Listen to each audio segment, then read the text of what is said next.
안녕하세요. 저는 40대에 일만 열심히 하고 있는 여자입니다. 제가 돈을 잘 벌 때는 우리 며느리 최고! 라며 치켜 세워주다가 조금 틀어지니 친정까지 무시하고 드는 시모 때문에 이혼까지 결심했는데요.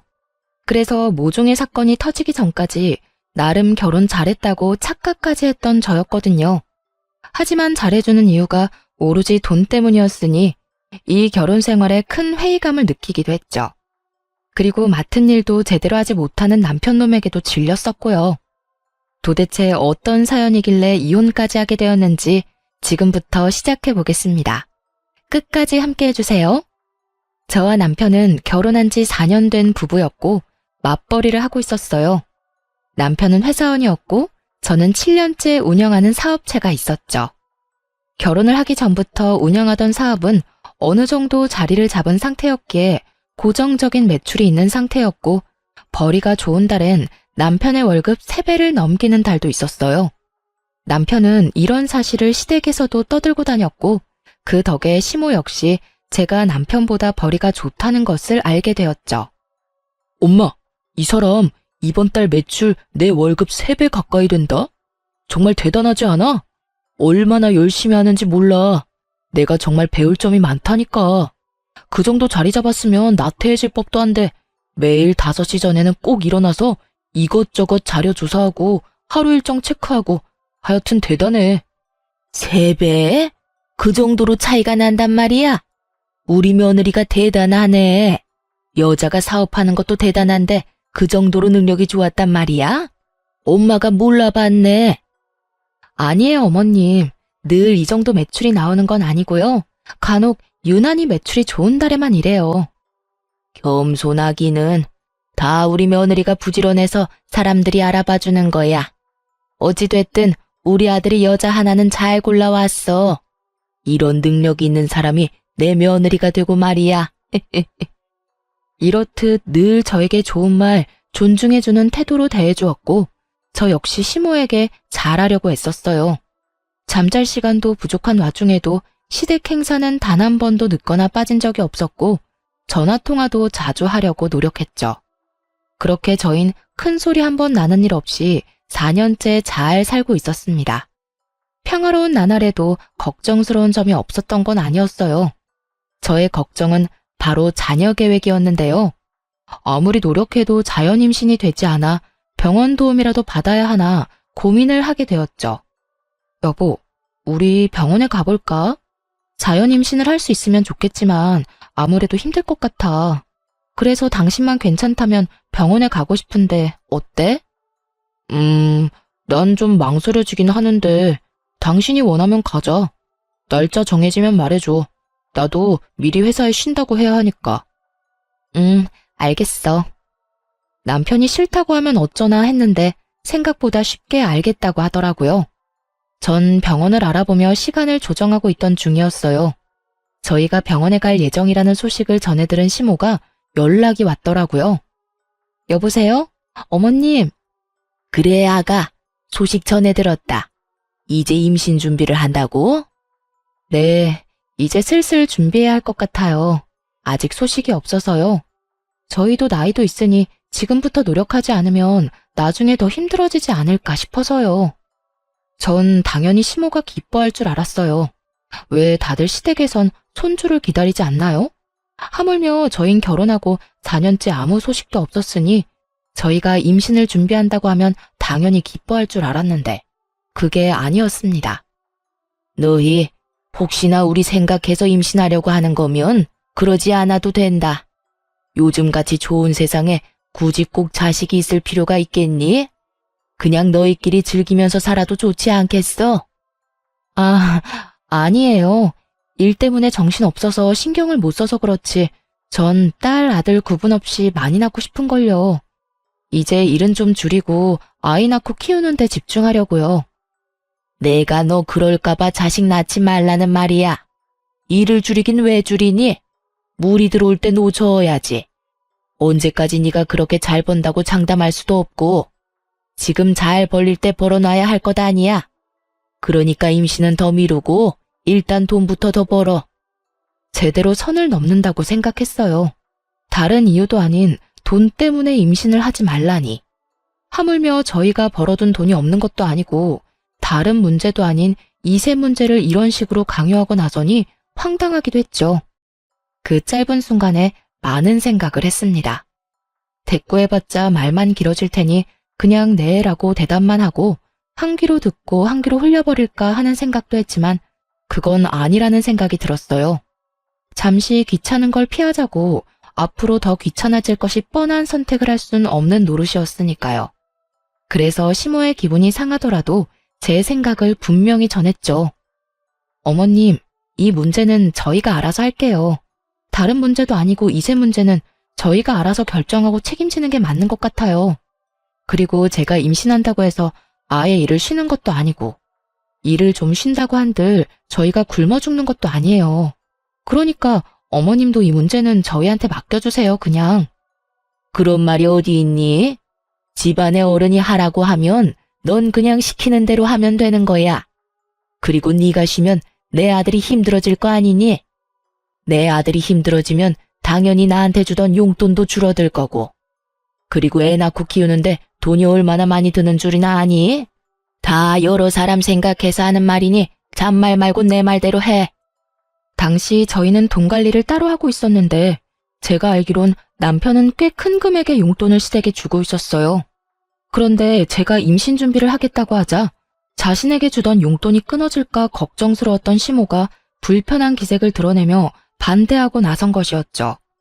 이날 전 시모의 막무가내 면모를 처음 경험하게 되었고 그간 제가 봐왔던 친절하고 상냥하던 모습이 본 모습이 아니었던 걸 처음 깨달았습니다.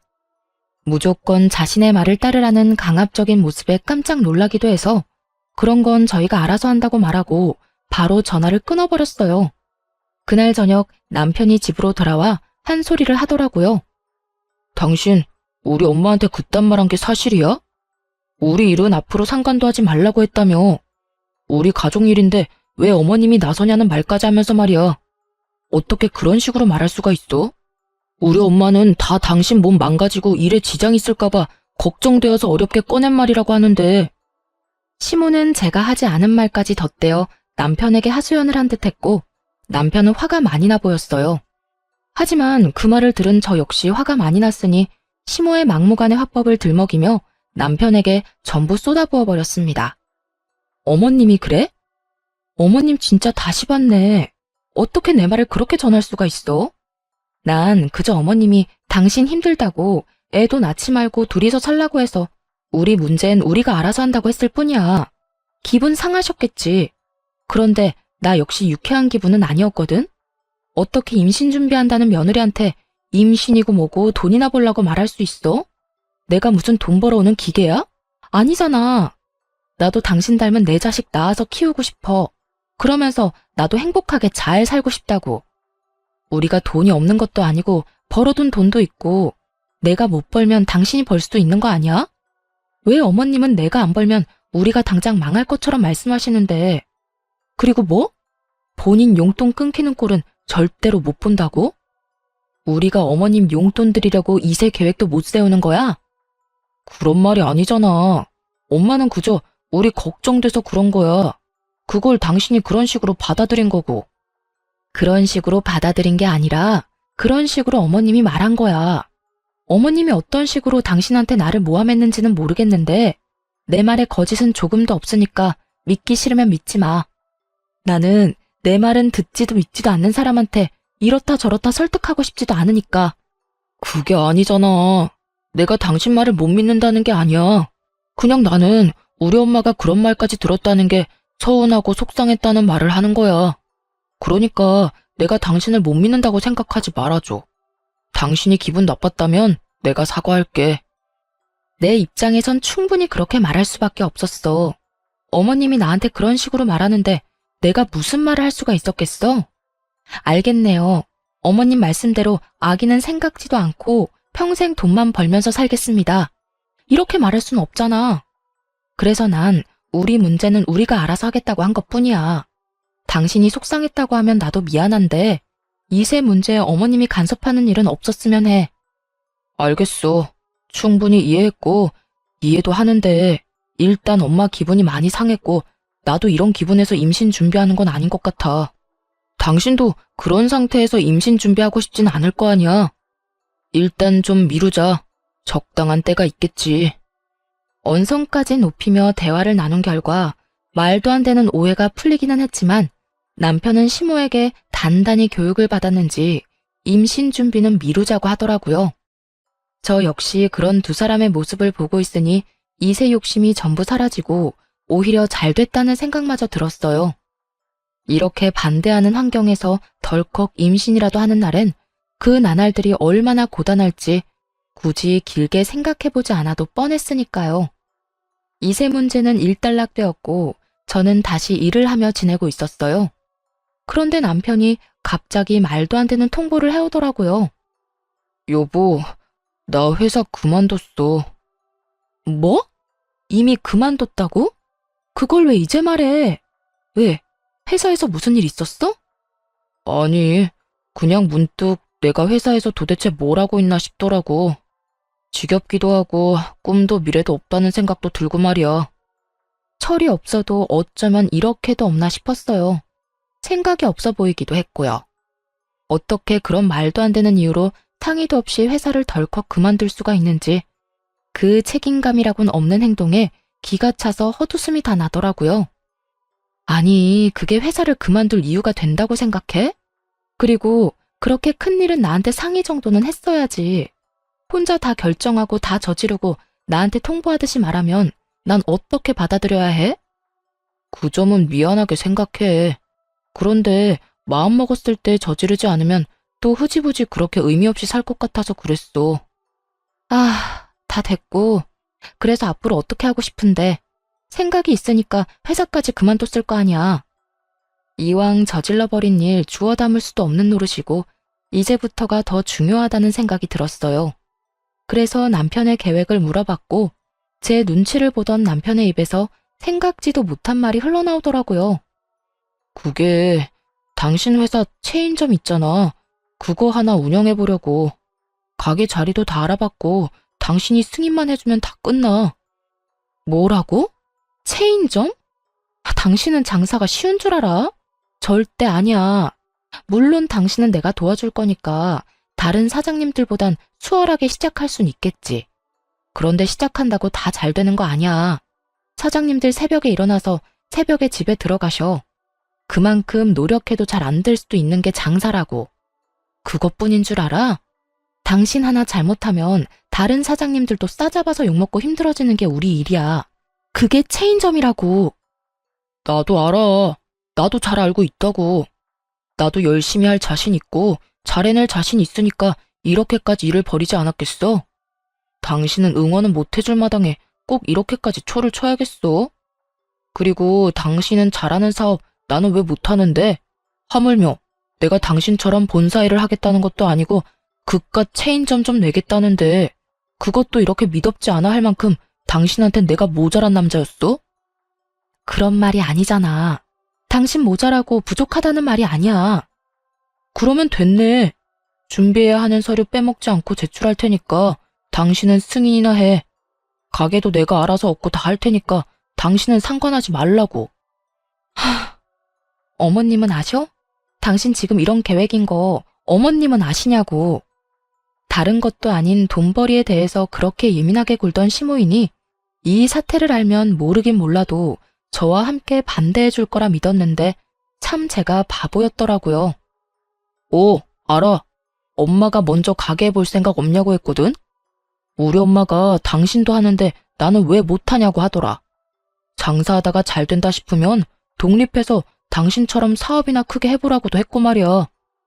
그제야 이 말도 안 되는 모든 상황이 그려지더군요. 시모는 저와 다툰 후 제가 돈 좀 번다고 생색이나 낸다고 생각했던 것이고 그렇게 분노에 휩싸인 시모는 자기 아들도 사업을 안 해봐서 그렇지 하기만 하면 대박이 날 거라 믿어 의심치 않았던 것입니다. 그래서 남편에게 운을 띄우게 되었고 남편은 혹해서 회사까지 그만둬 버렸던 것이었죠. 이미 말리기는 늦었고 저렇게까지 하겠다고 하는데 참 어쩔 도리가 없더라고요.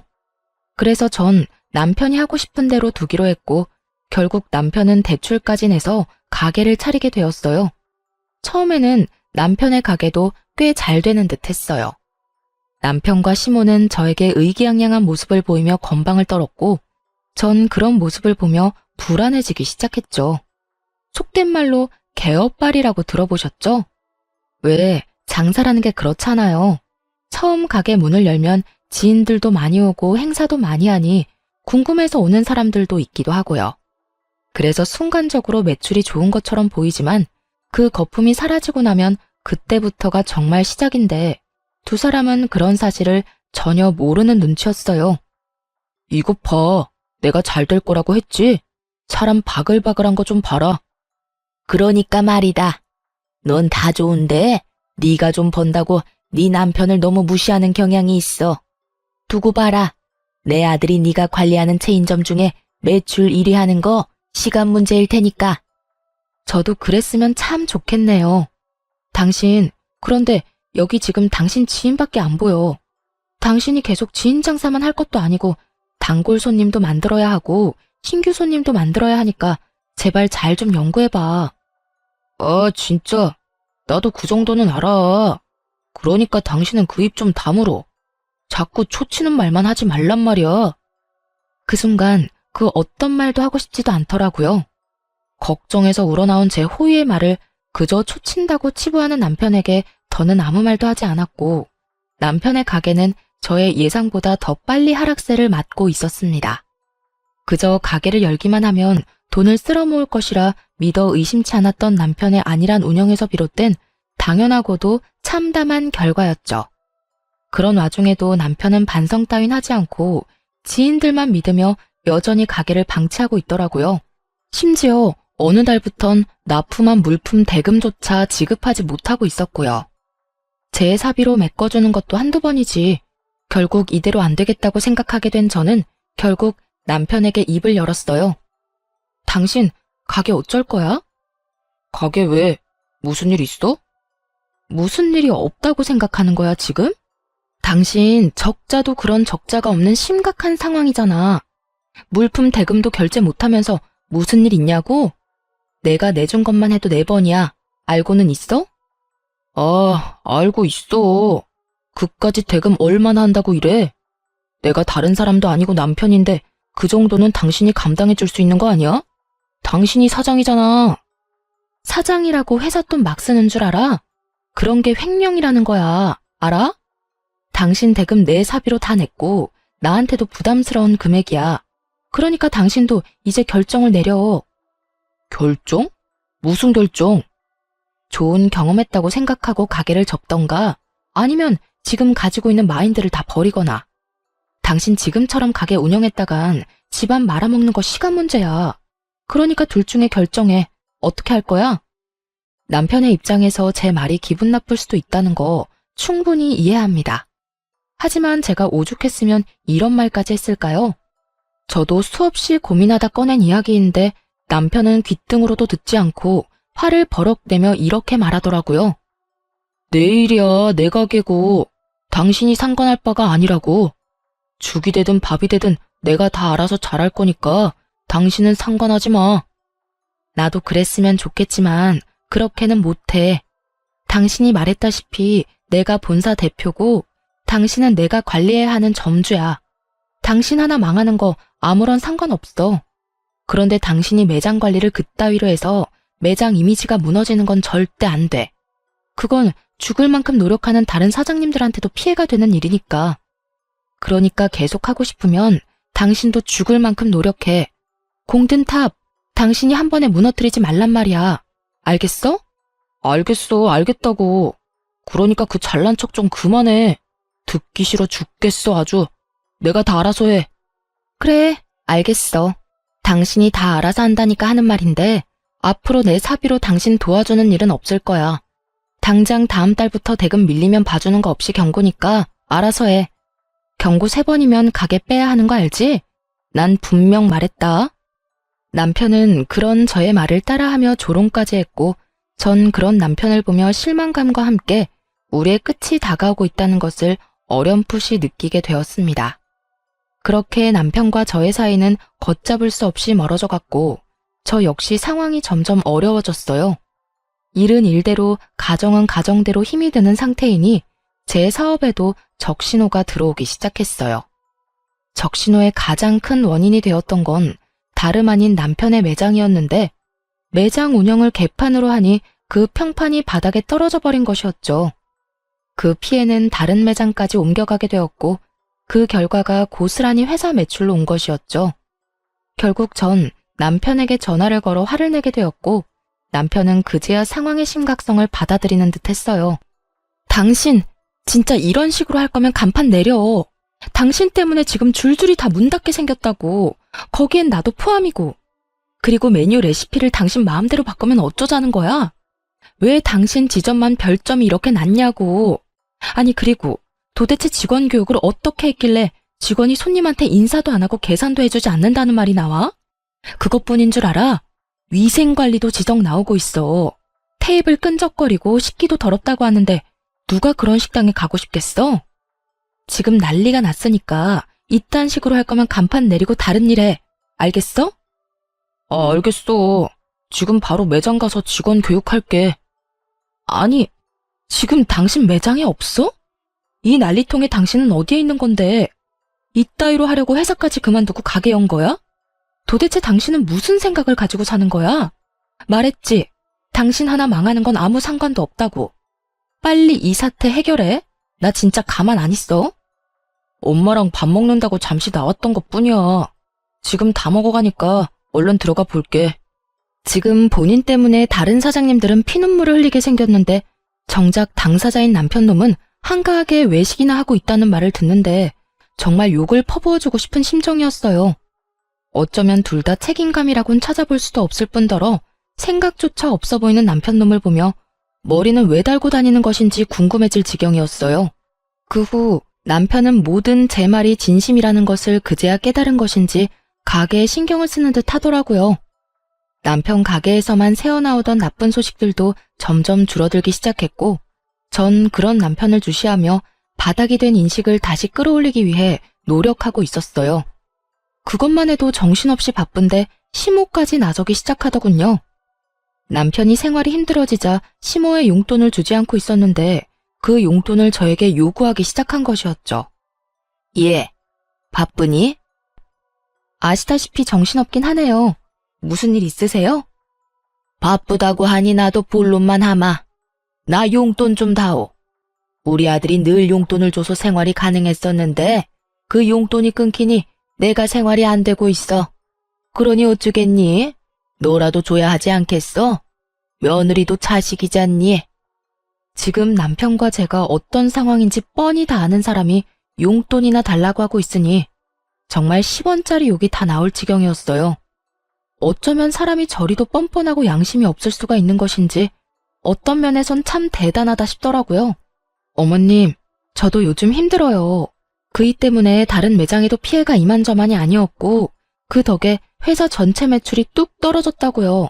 거기에다가 남편 가게 대금도 다 제가 메꾸느라 제 허리도 지금 부러질 지경이에요. 이런 제가 어머님 용돈까지 챙길 여유가 있다고 생각하세요? 저희도 지금 힘들어서 한동안은 어머님 챙길 여유가 못 되니 그렇게 아셨으면 좋겠네요. 뭐? 너 지금 말 다 했니? 너 계속 우리 아들 탓만 하는데 내가 이야기 다 들었어. 이거 왜 이래? 네가 우리 아들은 잘하고 있는데 사사건건 시비 걸면서 기라는 기는 다 죽이고 도움 줘야 할 것도 안 주면서 가게 망하게 했다는 거 내가 모를 줄 알아? 그 어미의 그 자식이라는 말이 딱 맞더라고요. 없는 말 지어내서 사람 하나 모질게 만드는 건 시모나 남편이나 매한가지였어요. 그렇게 뭘 모르고 남탓만 하고 있으니까 가게가 망하고 있는 거죠. 그동안 어머님 아들이 가게를 얼마나 방치를 했으면 그 지점만 별점이 별 하나도 안 돼요. 손님들이 뭐라는 줄 아세요? 지불한 돈이 아깝대요. 위생도 문제고 음식도 하나같이 맛없다는데 이게 다 남편이 재료 아끼고 멀쩡한 레시피도 자기 편한 대로 바꾸니까 생기는 일이죠. 거기에다 제가 도움을 안 주기는 뭘 안 줬다고 그러세요? 저요, 가게 대금을 몇 달치를 제 사비로 다 해줬다고요. 그래서 지금 이렇게 힘든 건데 뭘 알고 떠드세요? 그러거나 말거나 그건 다 네 사정이니 난 모르겠고 다 네 잘못이라는 내 생각엔 변함이 없다. 어디 버릇없이 어른이 말하는데 꼬박꼬박 말대꾸나 하고 말이야. 이렇게 기가 세니 내 아들이 하는 일이 다 망하는 거 아니겠어? 더는 너랑 이야기하기 싫으니 왈가왈부 긴 말하지 말고 계좌번호 보낼 테니 얼른 100만 원 보내.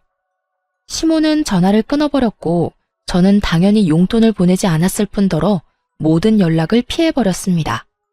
그렇게 연락은 잘 피하며 지냈는데 명절이 다가오더라고요. 어떻게 해야 하나 걱정이 앞서고 있는데 시모에게서 또 전화가 오더군요.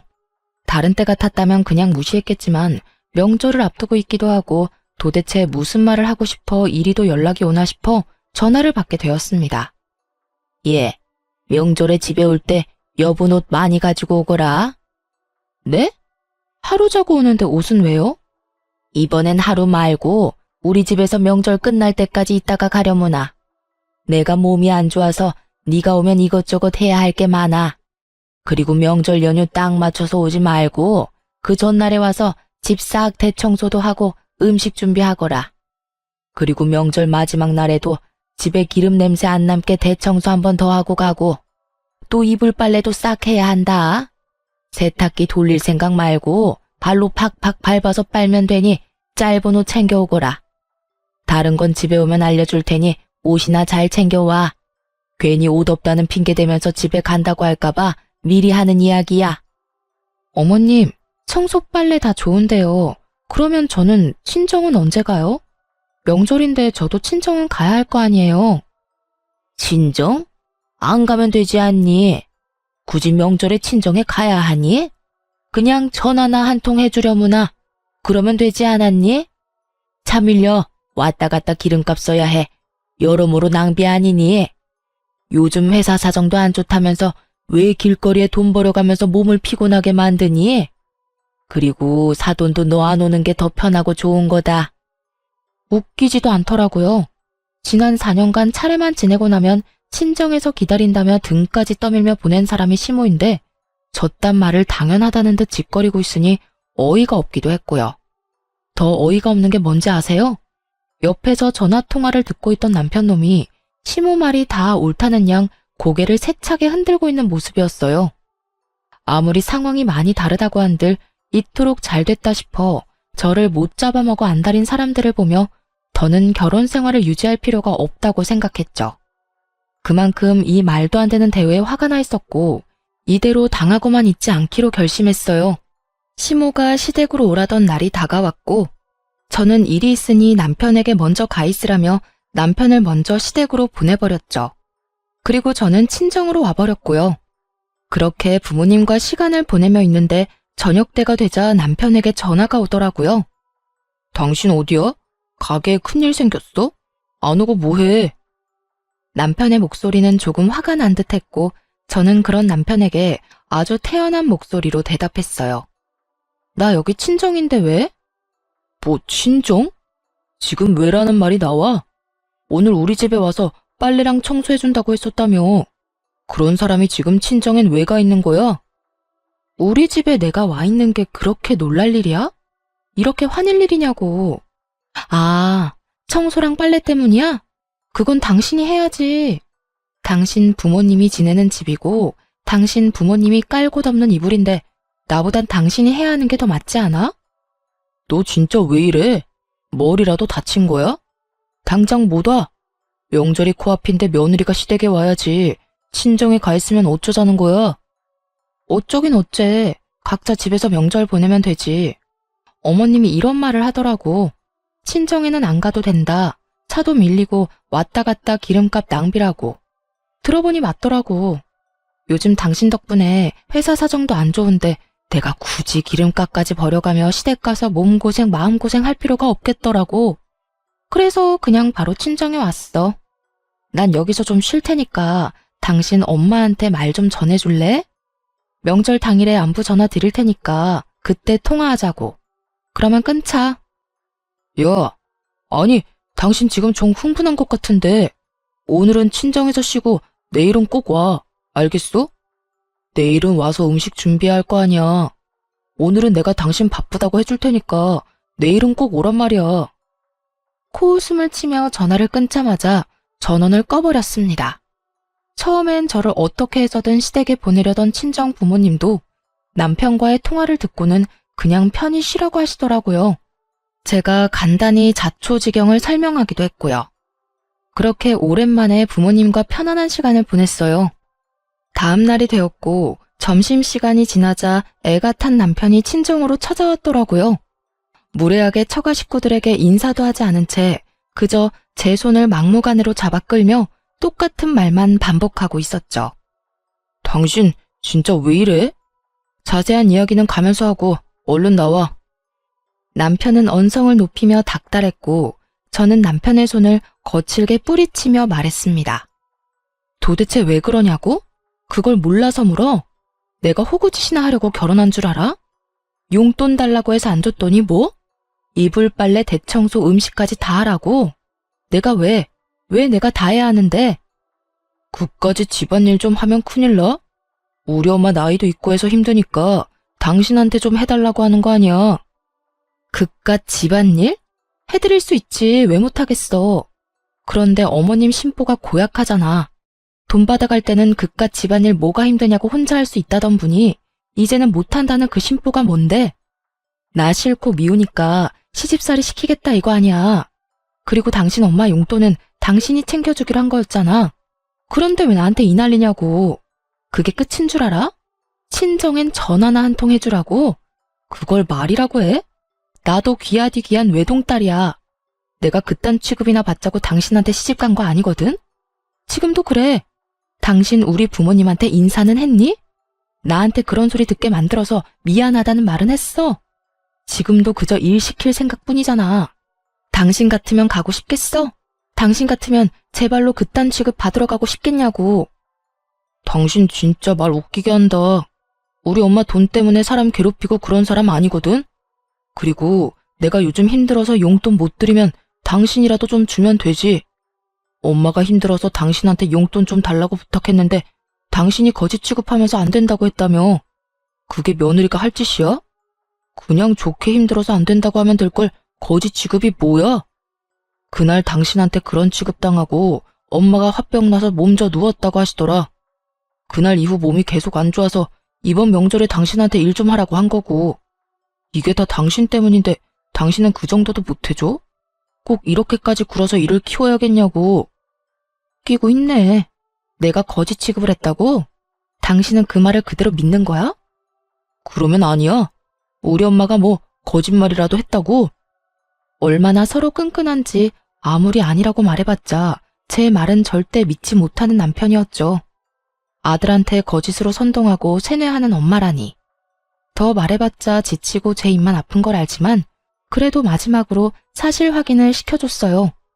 누구 때문에 이렇게까지 돼버린 것인지 정확히 짚으면서요. 당신은 다 문제인데 그게 제일 큰 문제야. 난 분명히 요즘 힘들어서 못 준다고 했고 그럼에도 불구하고 막무가내로 돈 맡겨놓은 사람처럼 돈 내놓으라고 난리 부린 건 당신 엄마야. 그래서 내가 요즘 당신 때문에 회사 매출이 반쪽 나서 힘들다고 설명해 드렸고 그랬더니 이 난리를 부리는 건데 이래도 이 모든 게 나 때문인 것 같아? 자식 등골 빼먹을 생각만 하는 당신 엄마 탓이 아니라? 아들 며느리 이간질이나 시키는 어머님 탓이 아니냐고. 너 진짜 말 그따위로밖에 못해? 순간적으로 화가 난 남편은 저를 향해 손을 치켜들었고 어느새 다가온 아빠가 남편 멱살을 잡으며 고함을 지르셨어요. 그야말로 아수라장과 다름이 없는 상황이었죠. 이게 뭐 하는 짓인가? 자네 눈엔 우리가 보이지도 않는가?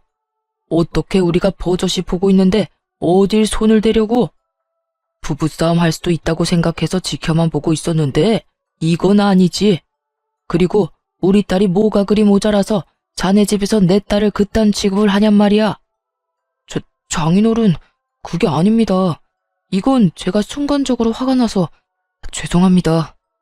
변명도 되지 않는 남편의 말에 아빠의 화는 더욱 치솟아 올랐고 아빠는 남편을 질질 끌어내 문 밖으로 그대로 쫓아내버렸죠.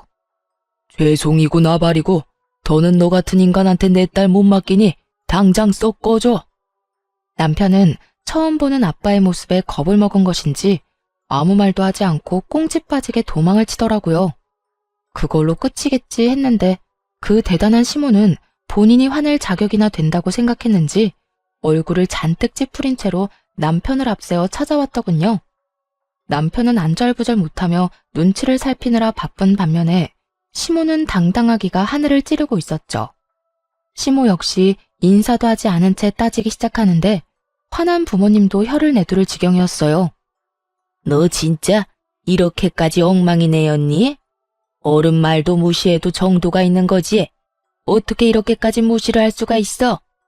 그것도 시험이 말을 말이다. 제가 뭘요? 몰라서 묻니? 내가 분명 어제 우리 집에 와서 일 좀 하라고 했지? 그런데 네가 어떻게 했니? 명절 전인데 당연히 와야 할 시댁에는 오지도 않고 여기서 마음 편히 쉬고 있어? 데리러 온 남편은 그렇게 내쫓아버리고 네가 제정신이야? 오죽했으면 그랬을까요? 그리고 무시는 어머님이 먼저 했죠. 저희 부모님 무시하면서 기름 아깝다고 가지 말라면서요. 그래서 저도 시댁엔 갈 필요가 없다고 느낀 것뿐이에요. 지금도 보세요. 얼마나 제 친정을 무시하셨으면 들어서는 그 순간부터 지금까지 부모님한테 인사조차 안 하셨잖아요. 그 어렵다는 사돈집에 들이닥쳐서 이렇게 할 말 다 하는데 정말 예의가 없으시네요. 최소한 인사 정도는 해야죠. 다른 사람도 아니고 네가 예의 따지니까 내가 참 웃기는구나. 너는 예의를 그렇게나 중시해서 여기서 이러고 있니? 명절 전날에? 제가 받은 대로 대접하자는 것이 인생 좌우명이라서요. 받은 예의와 대접이 없어서 그렇게 돌려드린 것뿐이에요. 그러니까 제 탓을 하지 말고 어머님이 저한테 어떻게 행동했는지 어떤 말 했는지부터 잘 생각해 보세요. 이년이 진짜 너 말 다 했어? 너 내가 오냐오냐 해줬더니 어른 무서운 줄 모르는 것 같은데 내가 그 버르장머리를 싹 뜯어 고쳐주마. 당장 따라 나와. 그때 엄마가 도저히 안 되겠다 싶으셨는지 제 앞으로 막아서며 말씀하셨죠. 사돈, 오늘 보니 도무지 말이 통하지 않는 사람이네요. 사돈이 이런 식으로 내 딸을 잡아대는 걸 봤는데 우리가 호랑이 굴에 보낼 수는 없죠. 좋은 말로 할 때 당장 아들 데리고 나가세요. 아니, 그쪽 딸 하는 행동 좀 보세요. 어른 알기를 뭐같이 알고 무시하는 꼴을 좀 보라고요. 하긴 얘가 뭘 보고 배워서 이 모양 이 꼴인지 저도 오늘에서야 알긴 하겠네요. 열심히 비아냥거리는 시모의 말에 엄마 역시 웃으며 반격하고 나섰어요. 그러게요. 우리 딸은 날 보고 배워서 저리 똑소리가 나는데 사돈 아들이야말로 저래서 되겠어요? 자기 마누라가 이렇게 당하는데 눈치만 살피고 있는 꼴도 한심한데 바깥 일도 제대로 못한다고 하던데 사돈도 참 걱정이 많겠어요. 아니, 오히려 기뻐하려나?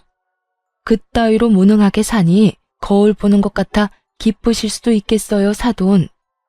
전 딸 키우면서 단 한 번도 무능이라는 단어를 써본 적이 없어서 궁금하기도 하네요. 어떤 기분인가요? 자식이 무능해서 자기 마누라 등골이나 빼먹는 모습을 지켜보는 거요. 정말 궁금해서 물어보는 거예요.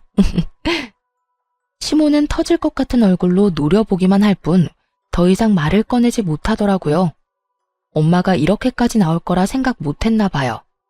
아빠 역시 시모를 째려보며 옆에서 염라대왕처럼 무서운 얼굴을 하고 있으니 기에 눌려 말을 못했겠죠. 그 순간 조용히 있던 남편이 나서더라고요. 아주 지 엄마 당하는 건 절대 못 보는 인간이더군요.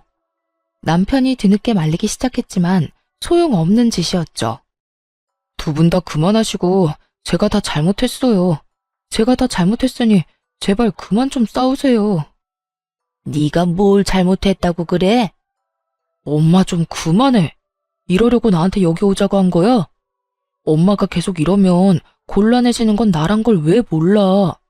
나 요즘 일도 그렇고 힘든 거 알잖아. 그까지 가게 제 도움 없으면 망하기라도 한다니? 그런 것도 아니잖아. 시모는 참 아무것도 모르더군요.